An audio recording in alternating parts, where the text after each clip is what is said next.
नमस्कार दोस्तों, आपके अपने YouTube चैनल यस स्टडी पर।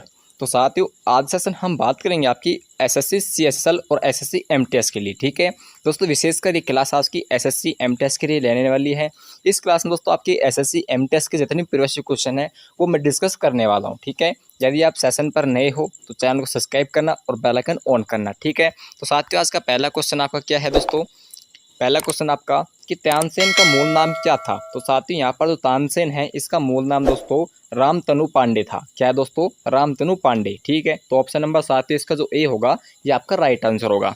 अब देखो इसके जो अन्य फैक्ट है, एसएससी आपसे किस प्रकार से और अन्य क्वेश्चन आपसे पुटअप कर सकती है, पूछ सकती है। ठीक है, इस प्रकार से पूछ सकते दोस्तों कि तानसेन का मूल नाम आपका रामतनु पांडे था। ठीक है सर। अब देखो जो आपका तानसेन का जन्म दोस्तों हिंदू परिवार से आते थे तानसेन। ठीक है, कौन दोस्तों? तानसेन जो थे आपकी हिंदू परिवार से आते थे। ठीक है, और दोस्तों उन्होंने अपना अधिकांश जीवन भक्ति गीति में मतलब गीतों में रचनाओं में बिताया है।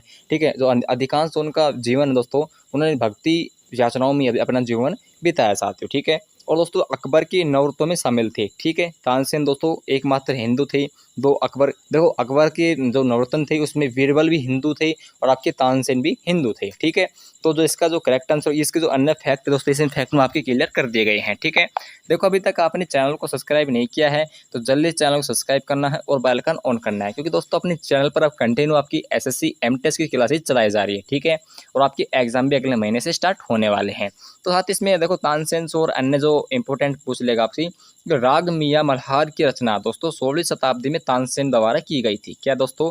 अगर आपसे इस प्रकार क्वेश्चन पूछे कि जो राग मियाँ मल्हार है इसकी रचना किसने की थी और कब की थी, देखो इसकी रचना जो है आपकी ये तानसेन के द्वारा की गई है। ठीक है, और कब दोस्तों? 16वीं शताब्दी में। ठीक है साथियों, अब हम चलते हैं आपके नेक्स्ट क्वेश्चन पर। नेक्स्ट क्वेश्चन दोस्तों क्या है, यहाँ से आपसे क्वेश्चन पूछा गया है कि सौर प्रणाली की खोज किसने किया था?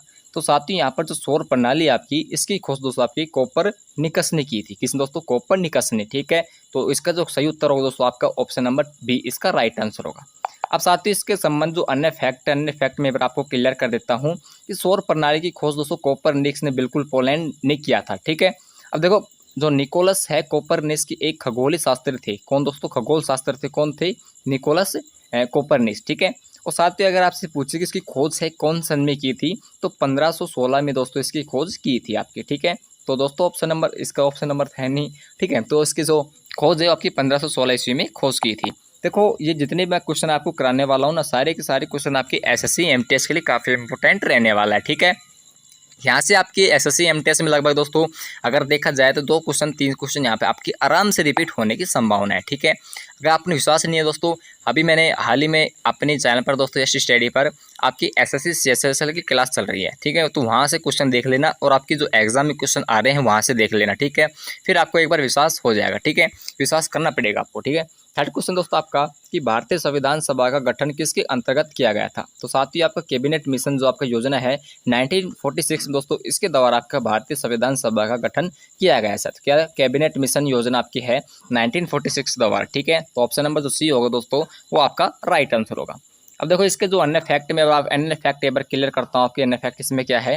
जो आपकी कैबिनेट मिशन योजना दोस्तों 1986 द्वारा भारतीय संविधान सभा प्रतिनिधित्व निर्वाचन के आधार पर यहाँ पर गठन किया गया साथियों। ठीक है, देखो इसमें क्या बताया, इसमें क्या कैबिनेट मिशन योजना आपकी 1986 द्वारा भारतीय संविधान सभा प्रतिनिधित्व निर्वाचन के आधार पर इसका गठन किया गया साथियों। ठीक है, तो इसके कुछ अन्य फैक्ट थे मैंने आपको क्लियर कर दिया है। आपका चौथा क्वेश्चन साथियों कि हाल ही में आरपीएफ का नया महानिदेशक किसे नियुक्त किया गया है? काफी इंपॉर्टेंट क्वेश्चन है और ये क्वेश्चन आपकी एमटीएस में 100% आने वाला है। इस क्वेश्चन को नोट कर लेना। ठीक है, करंट का क्वेश्चन है, करंट का क्वेश्चन एसएससी एमटीएस में हर बार क्वेश्चन आते हैं। ठीक है, देखो इसका जो राइट आंसर होगा आपकी मनोज यादव होगा। कौन दोस्तों? मनोज यादव। ठीक है, तो ऑप्शन नंबर जो आपका डी होगा ये आपका दोस्तों इसका करेक्ट आंसर होगा।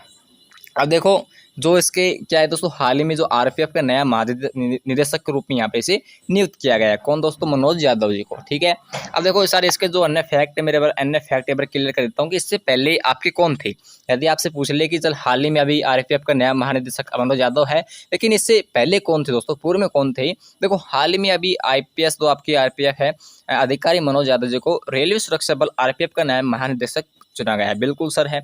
अब देखो जो मनोज यादव जी हैं और इन संजय चंद्र स्थान क्या किसके संजय चंद्र के स्थान लेंगे? अब देखो आपने यहाँ पर दिमाग लगाया है कि संजय चंद्र के स्थान लेंगे, यानी जो पहले आपके थे ये आपके संजय चंद्र थे, ठीक है। तो ऑप्शन इसका जो होगा मैंने आपको बता दिया है। अब देखो 31 जुलाई को ये सेना नियुक्त होंगे, ठीक है। कब दोस्तों? 31 जुलाई को, तो होली होंगे दोस्तों, ठीक है। करंट क्वेश्चन है, काफी इंपोर्टेंट क्वेश्चन, आपकी एमटीएस में क्वेश्चन आ सकता है। और दोस्तों इसका जो कार्यकाल है 21 जुलाई 2025 तक रहेगा। किसका कार्यकाल दोस्तों? मनोज यादव जी का, ठीक है।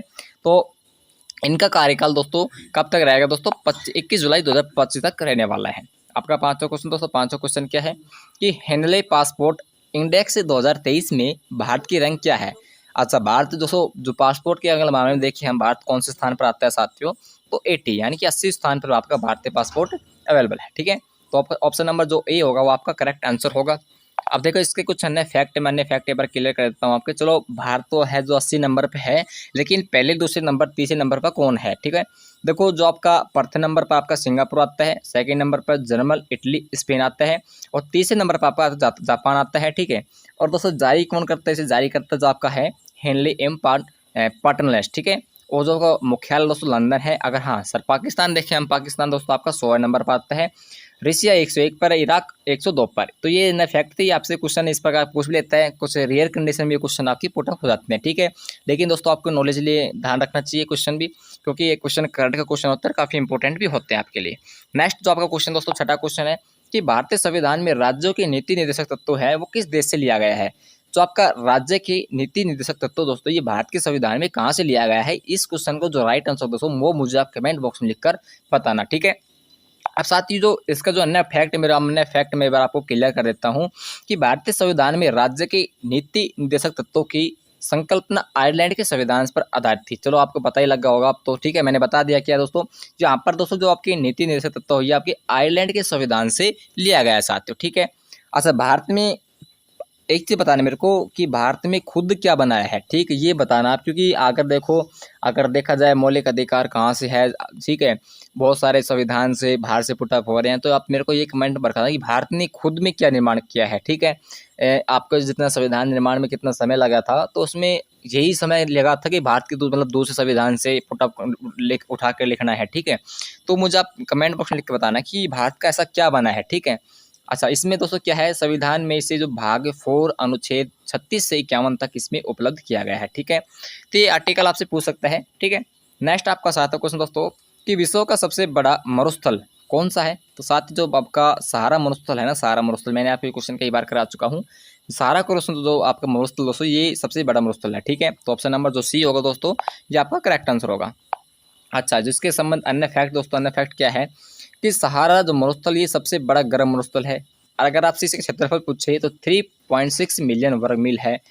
असल सर ये अंटार्कटिक और आर्कटिक के बीच में तीसरा सबसे बड़ा रेगिस्तान है, ठीक है। आपने नोटिस किया यहाँ पर क्या दोस्तों, जो अंटार्कटिक और आर्कटिक के बाद दोस्तों ये सबसे बड़ा तीसरा रेगिस्तान है, ठीक है। अब देखो पहला और सेकंड रेगिस्तान कौन सा है वो मुझे आप कमेंट बॉक्स लिख कर बताना, ठीक है।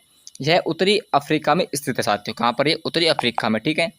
अच्छा, अन्य क्वेश्चन आपका आठवां क्वेश्चन दोस्तों कि भारत विश्व का सबसे ऊंचा ज्वालामुखी कौन सा है? तो साथियों आपका विश्व का सबसे ऊंचा ज्वालामुखी आपका ये माउंट कोटोपेंगसी, क्या दोस्तों? माउंट कोटोपेंगसी, ठीक है। तो जिसका ऑप्शन नंबर डी होगा दोस्तों ये आपका करेक्ट आंसर होगा। अच्छा, इसे अन्य कुछ फैक्ट मैं आपको क्लियर कर देता हूँ। अन्य फैक्ट क्या है इसमें कि विश्व का सबसे ऊंचा ज्वालामुखी माउंट कोटोपेंगसी है, और इसकी जो ऊंचाई दोस्तों ये 5.911 मीटर है, ठीक है।